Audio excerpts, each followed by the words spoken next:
A terrified girl, powerless against a nightmare. 10 years ago, a sudden TV alert warned of a virus, one that turned airport travelers into violent, raging creatures. As days passed, it spread like wildfire, becoming a global pandemic, transforming humans into ferals filled with fury. Quarantines collapsed. Protesters defended the infected's humanity. They clashed with soldiers until the screens went dark. Abigail's father, a pilot, called from the skies, promising salvation for them and their mother. But then, a noise echoed from upstairs. They fled, but it was too late. A feral struck her mother down. Abigail, barely breathing, hid under a rusted car, watching helplessly as a feral tore her brother apart. He screamed her name, desperate and broken, but there was no mercy. Their mother, now lost to the virus, delivered the final blow. Abigail whimpered, and the creature turned, its hunger locking onto her. Cassius appeared, one shot, one saving moment, ending the nightmare. But her brother, he began to turn. Cassius pulled Abigail into his arms, whispering softly, "Don't look." He raised his weapon and ended the suffering. Abigail was left shattered.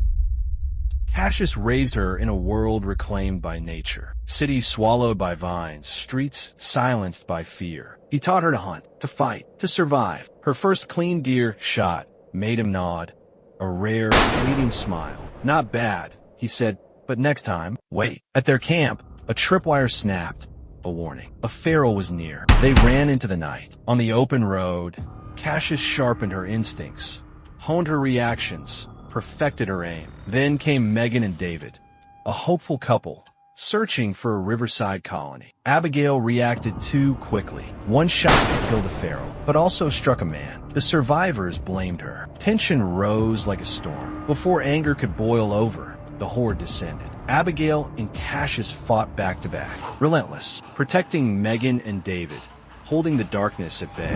Later, in the ruins of a forgotten town, Megan spoke of hope, a new beginning. Cassius shook his head and growled, "We survived. That's enough." But something stirred inside Abigail, a fragile, burning desire to believe there was more than survival. She grew close to David. He laughed, he listened, but he hid a secret, a bite.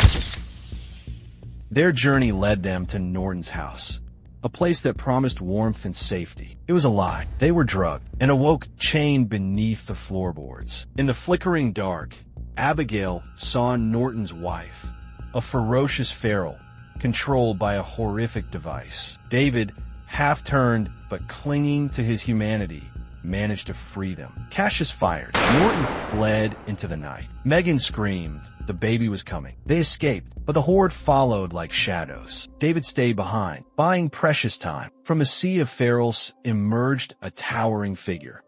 Abigail's father, twisted beyond recognition. David fell beneath the monster's fury. Colony guards rushed in, but it was too late for Megan. She died with a whisper, "Take care of hope." Cassius cradled the newborn, silent, haunted, changed. Now Abigail stands vigilant at the dam. She is no longer the frightened girl beneath a car. She is a warrior, a protector. She faced her father. She outsmarted Norton. When the horde struck again, slipping past sleeping guards, Abigail didn't hesitate. She rallied the young, saved Roderick, fought beside Cassius with fire in her veins. Norton reappeared, desperate, broken, but his control device failed. The ferals turned on him with primal vengeance. Abigail froze, her gaze locking with the towering creature, her father. Cassius grabbed her hand and pulled her back from the abyss. Roderick's explosives ignited the sky. The horde fell in fire. Later,